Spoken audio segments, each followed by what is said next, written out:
جو انسانوں کی ہدایت کا ذریعہ ہے۔ لیلۃ القدر خیر من الف شہر، لیلۃ القدر 1000 مہینوں سے زیادہ بہتر ہے۔ یہ رات طلوع فجر تک سراسر سلامتی کی رات ہے۔ اس رات کی فضیلت میں پوری سورۃ القدر نازل ہوئی۔ اس رات کو تلاش کرتے ہوئے آخری عشرے کی طاق راتیں عبادت میں گزاری جاتی ہیں۔ اس رات میں جبریل علیہ السلام اور فرشتے خیر و برکت اور رحمت کے ساتھ اترتے ہیں، جو تعداد میں نہایت کثیر ہوتے ہیں، بہت زیادہ ہوتے ہیں۔ حضرت ابو ہریرہ سے روایت ہے کہ نبی صلی اللہ علیہ وسلم نے فرمایا، ان الملائکۃ تلک اللیلۃ فی الارض اکثر من عدد الحصی، بلا شبہ اس رات کو زمین میں فرشتوں کی تعداد کنکریوں کی تعداد سے بھی زیادہ ہوتی ہے۔ یعنی زمین پر جو کنکریوں کی تعداد ہے اس سے زیادہ فرشتوں کی تعداد ہوتی ہے، یعنی بہت زیادہ کثرت کے ساتھ اترتے ہیں۔ اس رات میں ایک اچھا عمل 1000 ماہ کے عمل سے بہتر ہے۔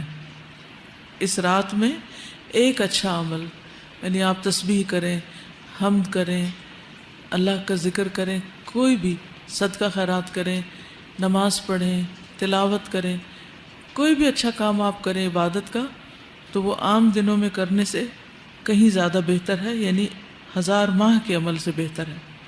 حضرت انس بن مالک سے روایت ہے کہ رمضان آیا تو رسول اللہ صلی اللہ علیہ وسلم نے فرمایا، یہ مہینہ جو تم پر آیا ہے اس میں ایک ایسی رات ہے جو 1000 مہینوں سے بہتر ہے۔ جو شخص اس رات سے محروم رہا وہ ہر بھلائی سے محروم رہا۔ جو اس رات سے محروم رہا وہ ہر بھلائی سے محروم رہا۔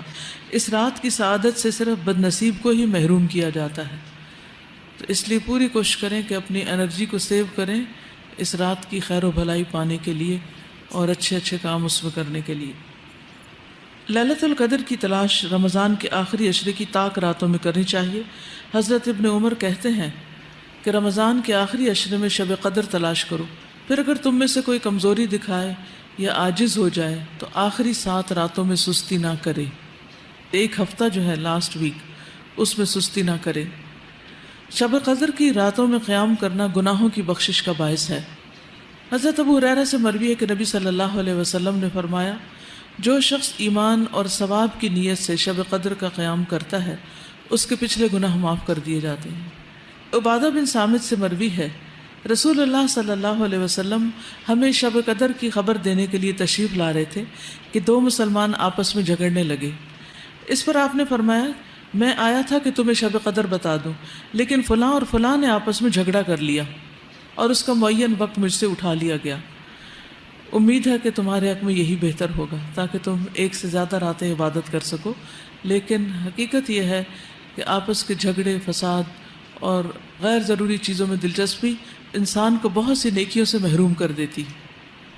شب قدر کی علامتیں، رسول اللہ صلی اللہ علیہ وسلم نے فرمایا، شب قدر کی صبح کو سورج کے بلند ہونے تک اس کی شعاع نہیں ہوتی، کرنیں نہیں ہوتی، وہ ایسا ہوتا ہے جیسے تھالی۔ پچھلی رات کا چاند کبھی دیکھا آپ نے؟ نہیں، جب چاند غروب ہو رہا ہوتا ہے تو بالکل ایک تھال کی طرح ہوتا ہے اور اس میں سے روشنی نہیں پھوٹ رہی ہوتی، جسے فجر کے قریب آپ دیکھیں۔ تو اسی طرح جس رات شب قدر ہوتی ہے، اگلے دن صبح سورج نکلتا ہے تو اس میں سے روشنی کی کرنیں نہیں پھوٹ رہی ہوتی، روشنی نہیں دے رہا ہوتا، یعنی سورج نظر تو آ رہا ہوتا ہے لیکن اس کی شکل مختلف ہوتی، آپ اس کو آنکھ بھر کے دیکھ سکتے ہیں۔ حضرت ابن عباس سے مروی ہے کہ رسول اللہ صلی اللہ علیہ وسلم نے فرمایا، شب قدر آسان اور معتدل رات ہے جس میں نہ گرمی ہوتی ہے نہ سردی ہوتی ہے۔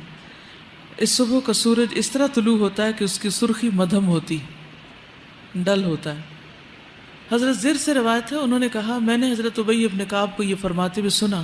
ان سے کہا گیا کہ حضرت عبداللہ بن مسعود فرماتے ہیں کہ جو آدمی سارا سال قیام کرے وہ لیلۃ القدر کو پہنچ گیا۔ حضرت ابی فرمانے لگے کہ اللہ کی قسم جس کے سوا کوئی معبود نہیں، وہ شب قدر رمضان میں ہے۔ وہ یقین کے ساتھ قسم کھاتے ہیں، اللہ کی قسم بے شک میں جانتا ہوں وہ کون سی رات ہے۔ یہ وہی رات ہے جس میں اللہ کے رسول صلی اللہ علیہ وسلم نے ہمیں قیام کا حکم دیا تھا۔ اس رات کی صبح 27 تاریخ تھی اور اس کی علامت یہ تھی کہ سورج طلوع ہوا تو اس کی سفیدی میں شعاع نہ تھی۔ اس رات کی خاص دعا، اللہم انک عفو تحب العفو فاعف عنی، اے اللہ تو معاف کرنے والا ہے، معاف کرنے کو پسند کرتا ہے، بس تو مجھے معاف کر دے۔